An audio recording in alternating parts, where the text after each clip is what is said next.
Bapak, Ibu, dan saudara-saudariku yang terkasih dalam Tuhan kita Yesus Kristus, salam sejahtera untuk kita semua. Berkat Allah yang Maha Kuasa senantiasa menyertai kita. Hari Jumat tanggal 3 September tahun 2021 adalah peringatan wajib Santo Gregorius Agung, Paus dan Pujangga Gereja. Gregorius lahir di Roma pada tahun 540. Ibunya juga dihormati gereja sebagai orang kudus. Keluarganya tergolong orang kaya raya dan berada di antara keluarga-keluarga aristokrat atau bangsawan. Pada usia 33 tahun, ia menjadi prefek kota Roma. Namun Tuhan menghendaki Gregorius berkarya di ladang anggurnya. Ia meletakkan semua jabatan politiknya dan menjalani kehidupan membiara, juga mendirikan biara-biara.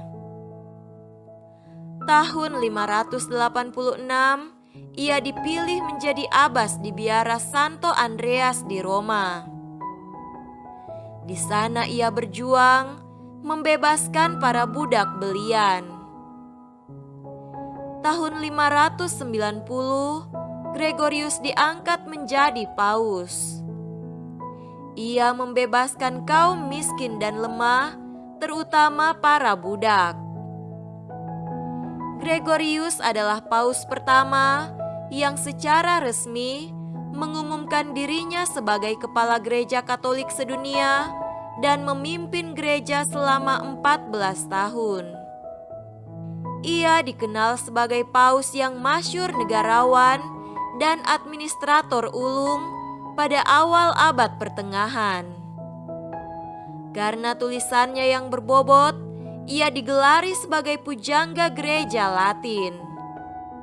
Meskipun begitu, ia tetap rendah hati dan menyebut dirinya sebagai abdi para abdi Allah atau servus servorum Dei. Gelar ini tetap dipakai hingga sekarang untuk jabatan paus di Roma. Ia meninggal dunia pada tahun 604. Marilah kita mendengarkan dan merenungkan bacaan-bacaan kitab suci. Bacaan pertama dari surat Rasul Paulus kepada jemaat di Kolose, pasal 1 ayat 15 sampai 20.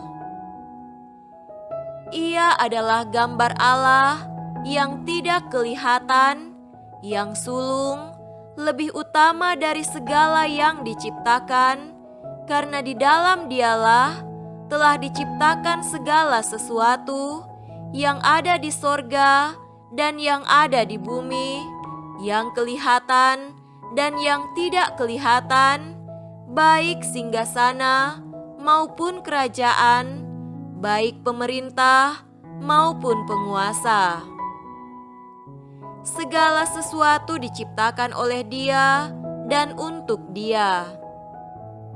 Ia ada terlebih dahulu dari segala sesuatu, dan segala sesuatu ada di dalam Dia. Ialah kepala tubuh, yaitu jemaat. Ialah yang sulung, yang pertama bangkit dari antara orang mati, sehingga Ia yang lebih utama dalam segala sesuatu. Karena seluruh kepenuhan Allah berkenan diam di dalam Dia, dan oleh Dialah Ia memperdamaikan segala sesuatu dengan dirinya, baik yang ada di bumi maupun yang ada di sorga, sesudah Ia mengadakan pendamaian oleh darah salib Kristus. Demikianlah sabda Tuhan. Syukur kepada Allah. Tuhan beserta kita sekarang dan selama-lamanya. Inilah Injil Yesus Kristus menurut Lukas. Dimuliakanlah Tuhan. Injil Lukas pasal 5 ayat 33 sampai 39. Orang-orang Farisi itu berkata pula kepada Yesus, "Murid-murid Yohanes sering berpuasa dan sembahyang, demikian juga murid-murid orang Farisi, tetapi murid-muridmu makan dan minum." Jawab Yesus kepada mereka, "Dapatkah sahabat mempelai laki-laki disuruh berpuasa, sedang mempelai itu bersama mereka? Tetapi akan datang waktunya apabila mempelai itu diambil dari mereka, pada waktu itulah mereka akan berpuasa." Ia mengatakan juga suatu perumpamaan kepada mereka. Tidak seorang pun mengoyakkan secari kain dari baju yang baru untuk menambalkannya pada baju yang tua. Jika demikian, yang baru itu juga akan koyak, dan pada yang tua itu tidak akan cocok kain penambal yang dikoyakan dari yang baru itu. Demikian juga tidak seorang pun mengisikan anggur yang baru ke dalam kantong kulit yang tua, karena jika demikian, anggur yang baru itu akan mengoyakkan kantong itu, dan anggur itu akan terbuang, dan kantong itu pun hancur. Tetapi anggur yang baru harus disimpan dalam kantong yang baru pula. Dan tidak seorang pun yang telah minum anggur tua ingin minum anggur yang baru, sebab ia akan berkata, anggur yang tua itu baik. Demikianlah Injil Tuhan. Terpujilah Kristus. Saudara-saudariku yang terkasih dalam Tuhan kita Yesus Kristus, tema renungan kita pada hari ini adalah puasa penuh makna.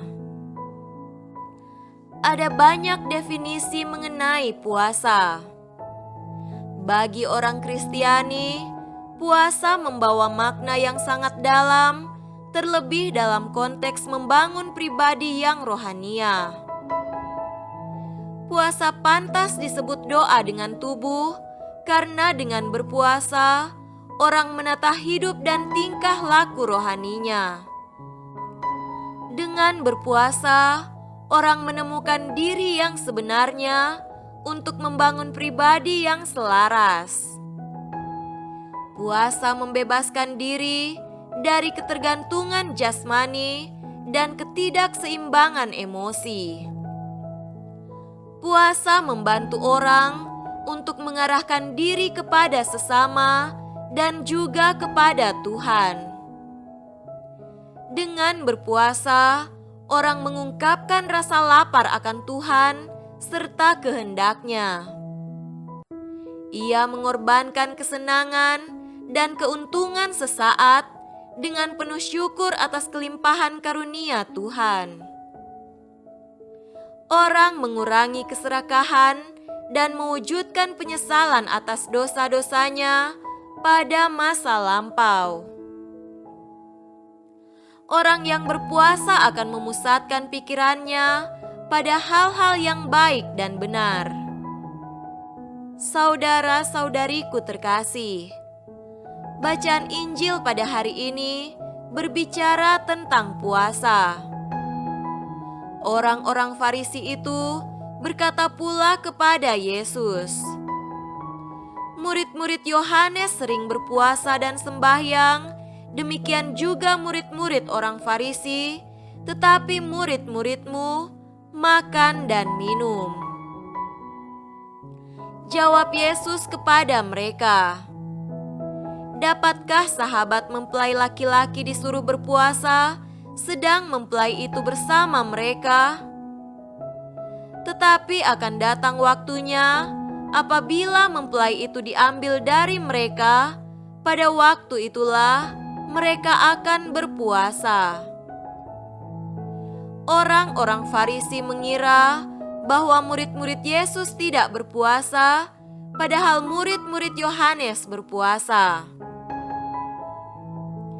Jawaban Yesus atas pertanyaan orang Farisi menegaskan bahwa murid-muridnya juga berpuasa. Sambil itu, Yesus mengangkat aspek waktu yang tepat untuk berpuasa, bukan pada saat orang sementara berpesta pora, tetapi mengambil dan menentukan waktu yang tepat untuk melaksanakan tindakan puasa pada saat-saat yang khusus, penuh hikmat dan teduh tenang. Kita sebagai pengikut Yesus boleh memaknai puasa dalam kehidupan kita setiap hari. Puasa tidak hanya soal tidak makan dan pantang dari makan dan minum, atau melepaskan diri dari segala yang enak. Tetapi puasa menjadi kesempatan indah untuk bermati raga, melepaskan diri dari keterikatan duniawi, terlebih membebaskan diri dari dosa-dosa dan pelanggaran kita. Kita punya waktu yang khusus, hikmat dan tenang secara pribadi untuk berpuasa dan merasakan kedekatan dengan Tuhan. Semoga demikian. Amin.